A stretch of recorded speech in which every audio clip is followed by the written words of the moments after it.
Welcome, brothers and sisters. In this month's program, we'll review who the May 2020 Watchtower identified as the King of the North. The King in the North! The King in the North! No, stop it. That's enough. It's not the King in the North. It's the King of the North. What Kenneth Cook is talking about here is something completely different. He's talking about an obscure Bible prophecy, which he is going to argue has everything to do with Jehovah's Witnesses and the way they're being persecuted at the moment. It's nothing to do with any kind of fantasy TV Thrones series. My theme is the King of the North in the time of the end. In recent years, the Russian government has persecuted our brothers and sisters who live in that country. You've heard reports about the police invading kingdom halls and breaking up meetings. The government has labeled Jehovah's Witnesses as an extremist group. It has seized our properties and imprisoned our brothers. I've already commented extensively on my channel about what's going on in Russia and what I think about it. It's true, the Russian government are really clamping down on Jehovah's Witnesses and denying them their basic rights to freedom of worship. Ironically, some of the videos where I've been vocal against this happening, the organization has tried to use against me in trying to get me thrown off an investigation into child abuse mishandling. If you don't know what I'm talking about, please check out my hate speech series, the first video of which will appear in thumbnail form around about here. But yes, what's happening in Russia is terrible. It's inexcusable. You do not throw people in jail and make their lives miserable just because of what's going on in their heads, just because they're being used and exploited by some group. That's what's happening at the moment in Russia. And the way the organization is responding is to capitalize on it for its propaganda purposes. And this month's episode does this quite noticeably, dragging in this whole prophetic interpretation of modern events, basically as of 2019. I think it was the 2019 annual meeting. It wasn't first unveiled in the Watchtower, as Kenneth Cook said. In the 2019 annual meeting, Jehovah's Witnesses were informed by the governing body, we now interpret the King of the North to be not the USSR, as they'd previously said, but specifically Russia and its allies. And the reason we're deciding this is because of the persecution of Jehovah's Witnesses in that country. So because of what's happening in one country, and bear in mind, Russia is not the only country to have persecuted Jehovah's Witnesses historically. And Jehovah's Witnesses, it goes without saying, aren't the only religion to be persecuted. You wouldn't know that when you watch their propaganda, because they never talk about other groups being persecuted. They only ever talk about their own persecution.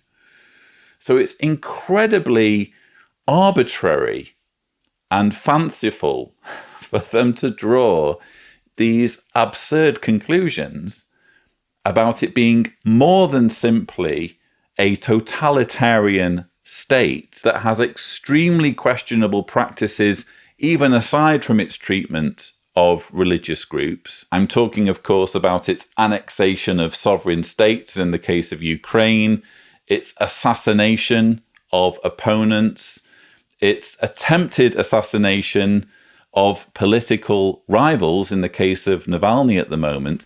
This is quite obviously a very dark, sinister, totalitarian state behaving as you would expect it to behave when there is a group that it can't control, because this group is taking its orders from America. We're talking about a country that literally downed a passenger jet in 2014, MH17, killing hundreds of passengers. We're also talking about a country brazen enough to send assassins to kill one of its rogue agents, Alexander Litvinenko, in 2006. Literally sent agents to another country, the United Kingdom, to kill this guy using radiation poisoning, which they did successfully. This is a cruel, evil, authoritarian regime. And if you happen to be American, let's not even get started on Russia's tampering with your elections. But it can't simply be a case of Russia behaving in a brutish way towards a religious minority. No. According to Kenneth Cook and his pals, who consider themselves the channel of communication with God, this is all about the fulfillment of Bible prophecy. Please watch a brief video that reviews some of the trials Jehovah's people in Russia have faced. On April 20, 2017, the Supreme Court of the Russian Federation criminalized the activity of Jehovah's Witnesses. As of July 4, 2019, authorities have progressively seized 131 of the properties owned by Jehovah's Witnesses, with an additional 60 properties subject to confiscation. One of the seized properties was the former Russia branch complex in Solnechnaya. At the time of filming, the Russian authorities continue their aggressive attack on Jehovah's Witnesses. As of August 17, 2020, there were 42 witnesses who were in pre-trial detention or sentenced to prison, 32 who were under house arrest, and 169 who were not allowed to leave their hometown. All have been charged with organizing, participating in, or financing the activity of so-called extremist organization. At least 380 witnesses were at the time under investigation, ranging in age from 19 to 89 years old. What has this meant for the individuals affected? As an example, on June 3, 2018, Brother Sergei Klimov was arrested. Local authorities initiated criminal charges against him, placing him in pre-trial detention for 2 months. This detention was extended 7 times, separating him from his wife and family for 1 year and 5 months before he was finally tried and sentenced. On November 5, 2019, he was sentenced to 6 years in prison.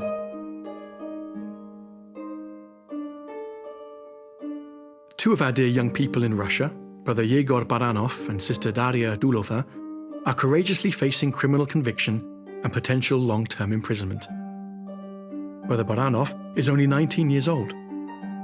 When the authorities raided her home, Sister Dulova was only 18 years old.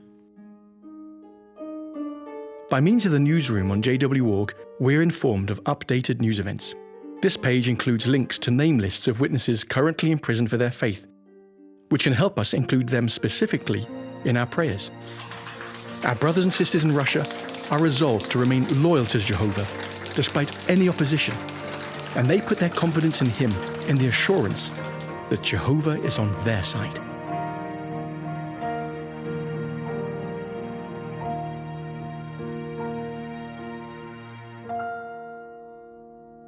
So as I've already said, I strongly and unequivocally condemn Russia's treatment of Jehovah's Witnesses. I shouldn't have to repeat that. I am repeating it because I've had precisely this sort of video quote mined by Jehovah's Witnesses and used to try to frame me as being in some way a quote hate speech enthusiast. Look, it's possible to view Jehovah's Witnesses as a damaging cult, a group that breaks apart families, a group that covers up child sexual abuse on an industrial scale, a group that persuades people to die rather than accepting routine medical treatment.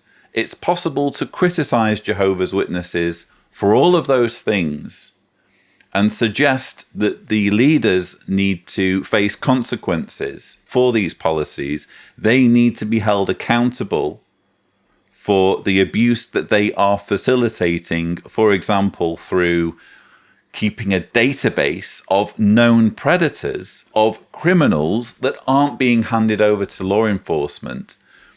These individuals need to face justice.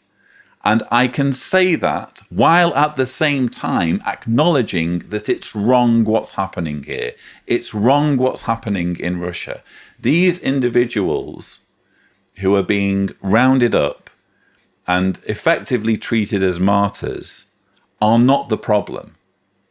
They are not the leaders. They are the followers. They are the victims. They're the ones being strung along in this entire racket. They're people who are not fully in control of their lives because their lives are being controlled and micromanaged by a religious hierarchy based thousands of miles away. And they don't know it. They can't, because the whole system is geared to keep them in the dark, to keep them compliant and subservient.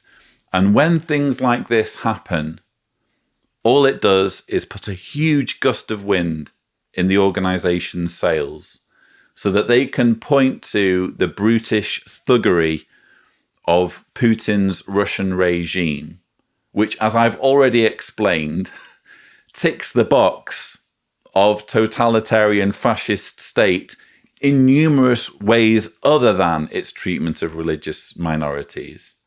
But they can point their finger at thugs like Vladimir Putin and say, see, this is all in fulfillment of Bible prophecy.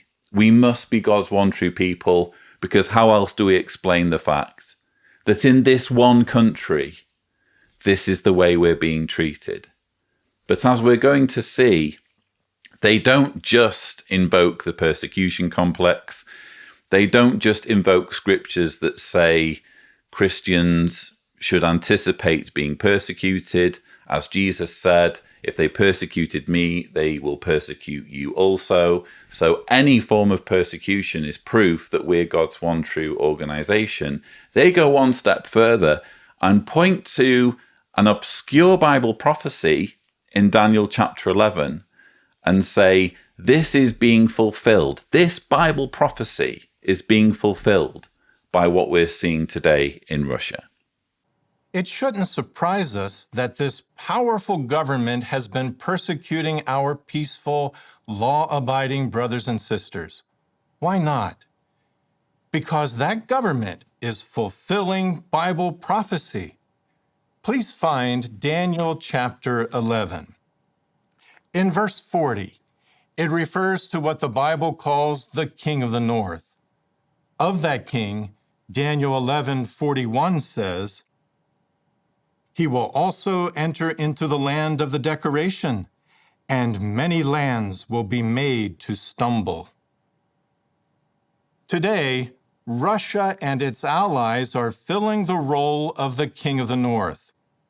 Daniel foretold that this king would enter the land of the decoration, meaning that he would interfere in a significant way with the activities of God's people. As discussed in the May 2020 Watchtower, Russia and its allies are not the first political power to act as the king of the north, but they may well be the last. Ooh, fighting talk there by Kenneth Cook. So yes, sending out a clear signal to Russia that they could be the last to occupy this title of King of the North if they continue to mess around with Jehovah's Witnesses. But look, as regards everything we've just heard, if you happen to be watching this as one of Jehovah's Witnesses, there's something I would like you to think about when it comes to this whole idea of Bible prophecy. What's the point of it? What is the utility, the value of Bible prophecy?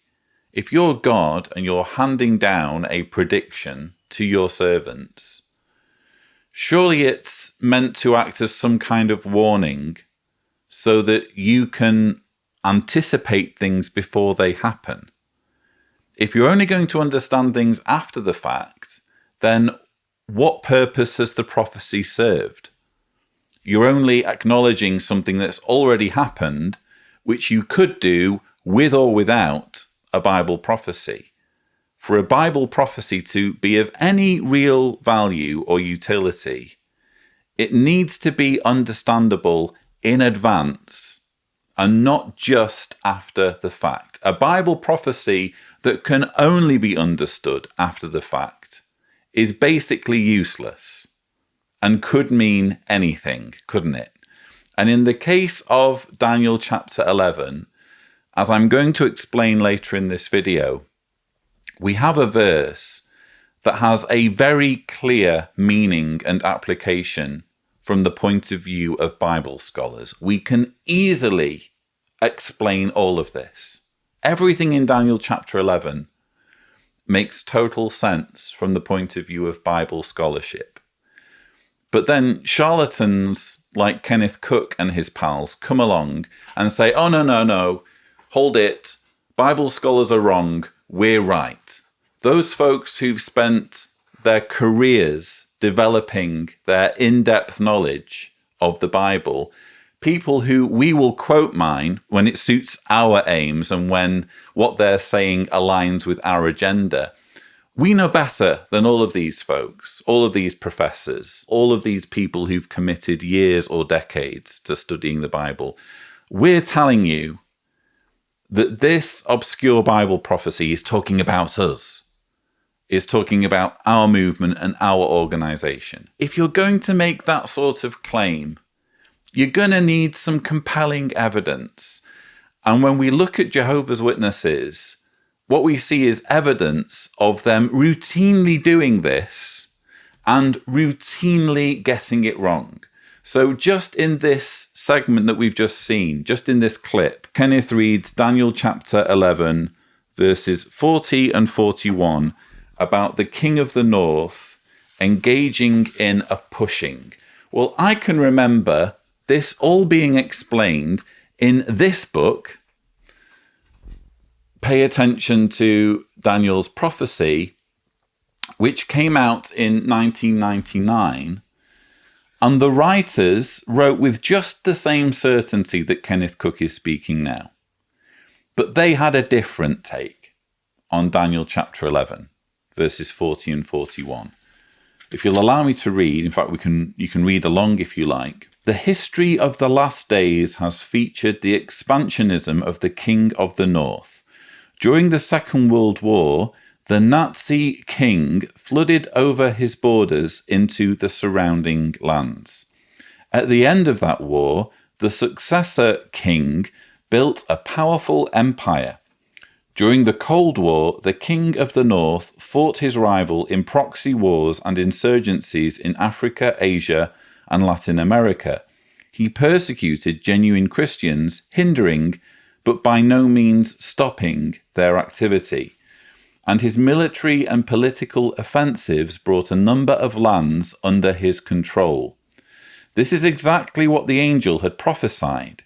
He will also actually enter into the land of the decoration, the spiritual estate of Jehovah's people, and there will be many lands that will be made to stumble. So what's happening here is, back in 1999, they're pointing to Daniel 11:41 and saying, well, this was fulfilled during the Cold War. This was fulfilled by the tussling between the USSR and America and all of the lands that became embroiled in their proxy wars, and also their offensives against the spiritual estate of Jehovah's people. And now, in 2021, Kenneth Cook is saying, no, ignore all that, scratch that. We've now realized that it's not talking about the Cold War, that particular part. That particular part is talking about right now, when Russian authorities are entering into kingdom halls and assembly halls and seizing our property. That's what that verse was referring to. Oopsie, we've only just realized now. Again, what is the point of a prophecy if you can only ever figure out what it means after the fact? It's a useless piece of information, isn't it? If you can only decrypt it after the event, by which point the information you need has lost its urgency, hasn't it? So this is the sort of shoehorning that always irritated me, even as a Jehovah's Witness. And I kind of went along with it because I thought, maybe they don't have it exactly right on this verse or that verse. But broadly speaking, it's got to be the truth, hasn't it? So I'm just going to go along with it. But it still irked me that they would shoehorn Bible prophecy into the events of history, specifically in such a way to give them relevance, to seriously suggest that when the prophet Daniel was writing down all of this stuff, he was in his mind thinking all about folks like Kenneth Cook and the governing body and the Jehovah's Witnesses in the 20th and 21st century. That's what we're supposed to believe was going through the minds of the writer of the book of Daniel when he was writing all of these vague predictions.